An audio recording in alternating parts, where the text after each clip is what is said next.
Hey everybody, Josh from Bildr here. And in this video, we're going to show you how to create your own no-code chatbot from scratch with a Bildr frontend and a Xano backend. The best part is we've got most of this already built out for you, and most of what this setup video is going to be about is simply getting the account set up, copy and pasting a few URLs and API keys to the right spots so everything's going to work for your own setup instead of this one. Before we dive in, I want to do two things. First, I just want to show you what it is that we're going to be building today. This is a live example of the template that you're going to be copying. So you can see a couple of things going on. It looks a lot like ChatGPT.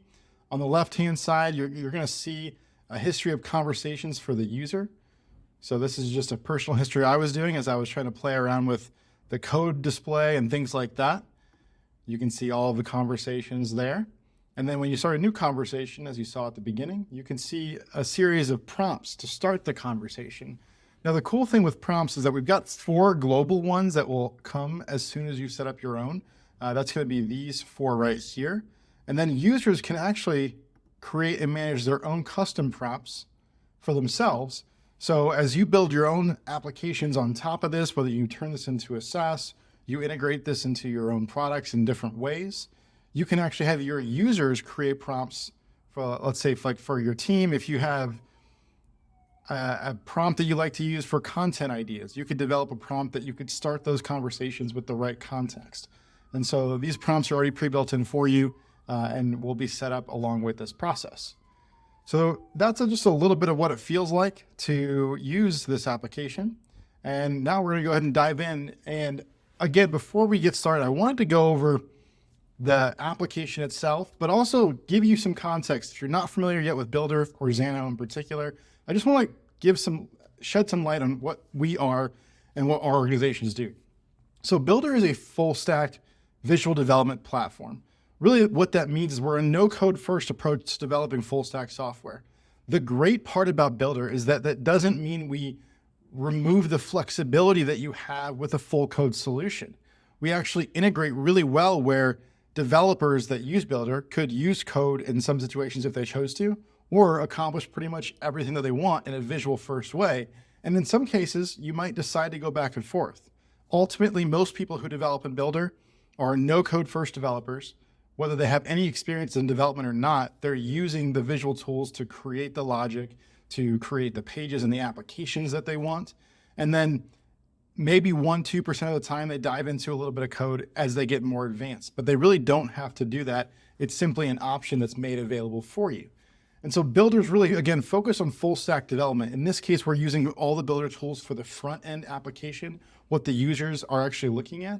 We do have built-in data collections, the ability to do server-side API calls and functions. All of that is built in. So we do full stack development, and you can really build basically anything that you can imagine to build for the web. You can build in its entirety on top of Bildr. And so that brings me to Xano, our partner on this project.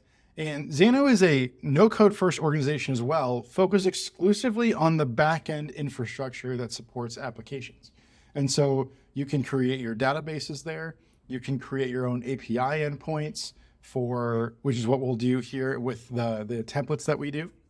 And you can do, again, pretty much whatever you need to on the back end of an application. And so a lot of times you might say, I want to use a Xano backend and a front end service like Bildr so that you can get a backend like Xano and a Bildr front end. Now, a really common question we get all the time is, well, when would I choose to use a Xano backend if Bildr has one built in?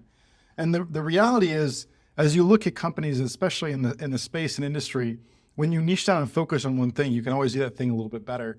And so Xano in particular is just focused on the backend. And there's a couple things that they do really well. One, like Bildr, for example, as of this moment, does not have the ability for you to create your own custom API calls on top of your Bildr data collections. So if you wanted to have your data 100% available for a custom API call, you might choose to use a Xano backend to accomplish or achieve something like that. And so that's just one example of where at some point, if you're doing really advanced backend application work, you might choose to use a no-code platform like Xano in addition in partnering with Bildr to do your front end. A good rule of thumb that I like to use, depending on your level of experience, is if you don't yet know why you would want to use an advanced backend like Xano, you probably don't need to use it yet. because you can always jump and make the switch from an established like Builder full stack application and add a Xano backend. But certainly it depends over time and it depends on what you're building. And just know that you're never stuck. Like, you can always switch. It's definitely a switching process.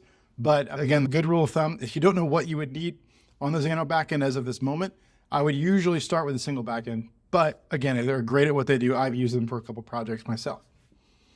So the third partner that's going to be really using this, I shouldn't say partner, but the application and technology that we're using between Bildr and Xano is OpenAI. And that's what's powering all the AI. That's the ChatGPT company.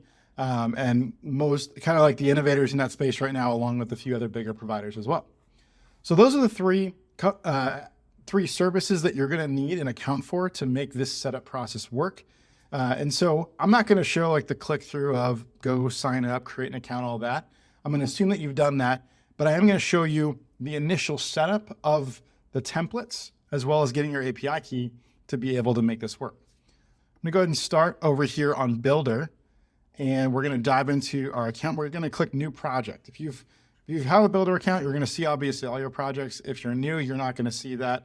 You're just going to see start a new project. And right here, you're going to see the Bildr and Xano ChatGPT clone. And what I want to do is select that, and it's going to create a brand new project from scratch with the template that you just saw me using. So this will take 45 seconds or so as we're creating the entire infrastructure for the project. While that's happening, I'm going to jump over to Xano and talk through our steps over there. So I just navigated to xano.com/snippets. Don't worry, we're going to have all the links that you guys need for this. But because I just published this yesterday, you're going to see this Bildr and Xano OpenAI chatbot snippets. Chances are this probably gets beat down a little bit because I think this is just a time-based list here. But this is the link that we're going to give you to be able to view the actual templates. They're called snippets on the Xano side, which is what you're going to use as the backend infrastructure for this application. So when you get to this page, you're going to click add to your Xano account. It's going to pull up on the right-hand side. If you don't have an account, this is where you'll have to do that. I'm going to go ahead and log in, and you'll see right here, it's going to ask you to choose an instance. I've got 2 instances. In this case, I actually already installed it to this free instance, so I'll see what it says, but I'm going to go ahead and add it and then click add to instance. It might error because I already did it, but we'll see. My guess is this is erroring. Nope, there we go. So I just added that snippet to my instance. And so this is step 1 of 2 in installing it to your Xano backend.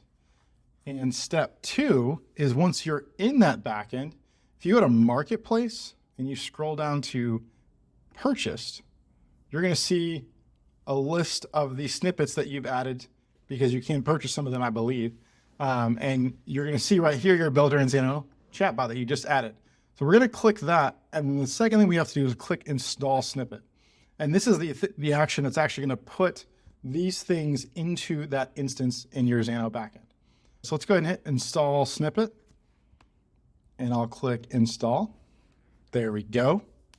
And we are installing it. And again, what that means is we actually are putting all of those things that were mentioned right here into our project. So now if I go over to my database, I should see my conversations, messages, user, and prompts databases that just came in and all the structure that was included with them.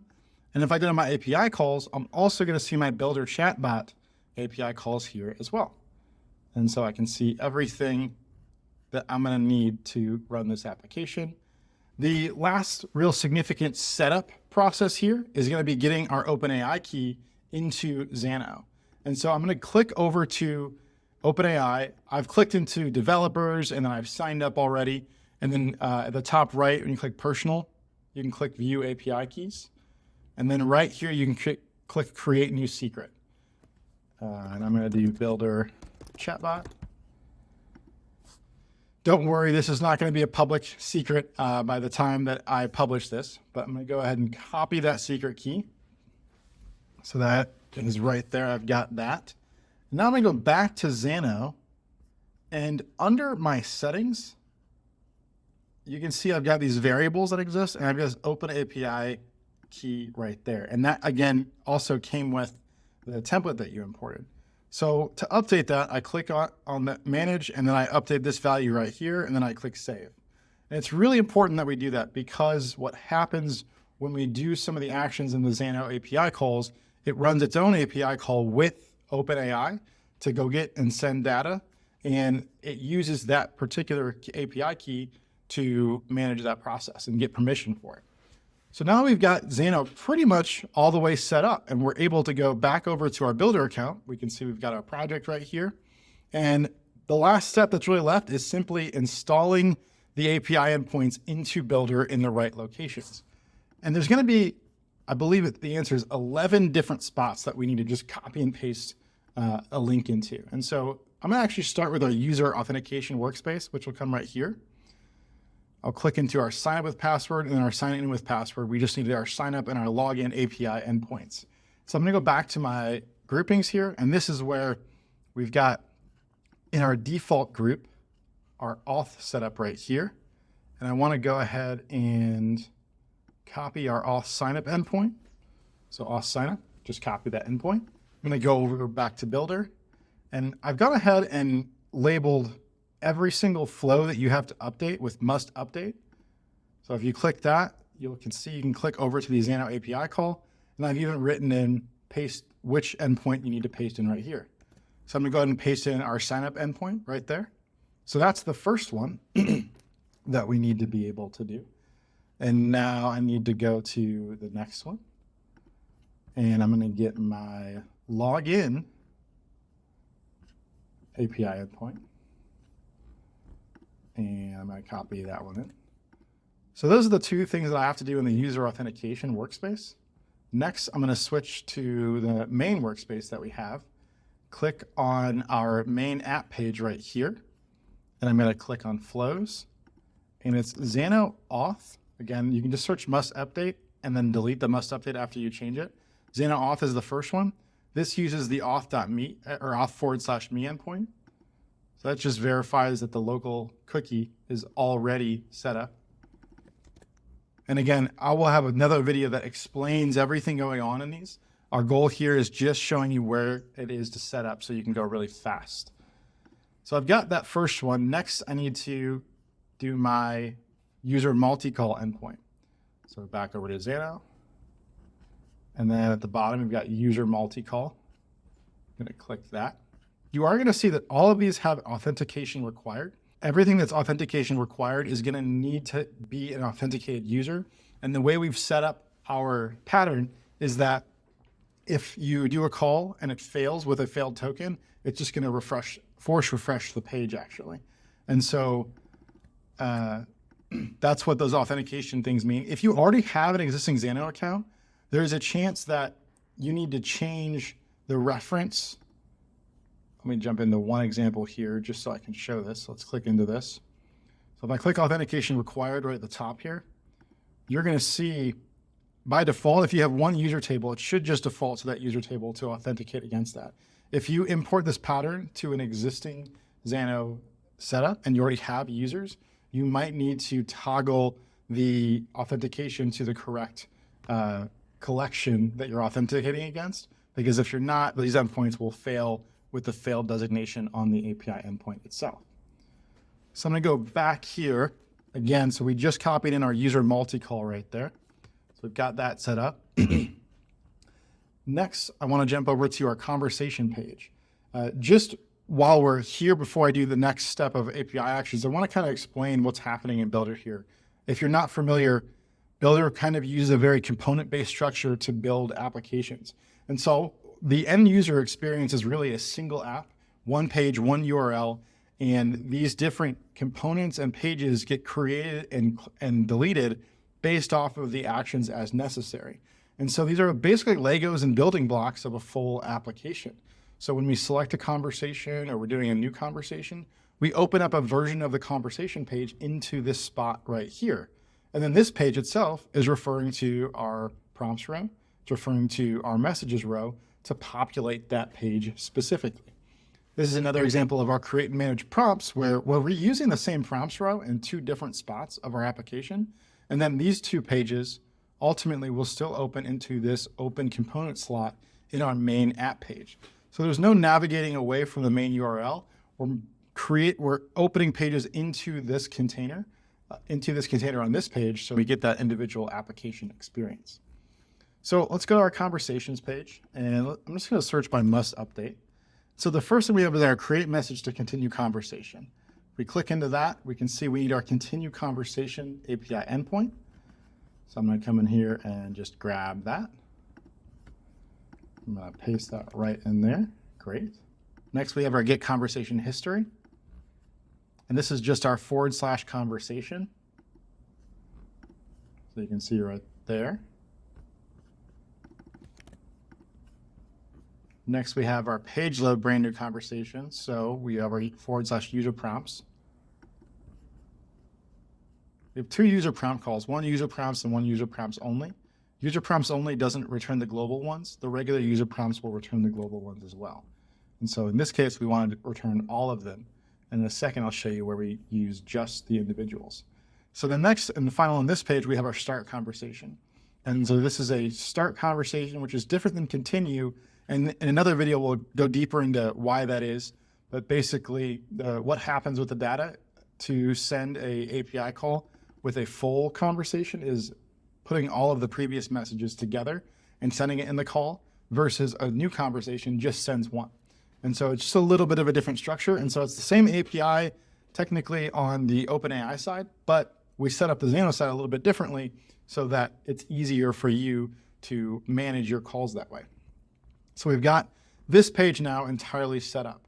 Next, we need to go to our prompts row page, and we've got our must update. So we need to get our start conversation endpoint again here. So we'll just, we already have that copied technically, I think. That's okay. So we put that right there. And then we're going to go to our messages row, which is going to be our delete messages right here.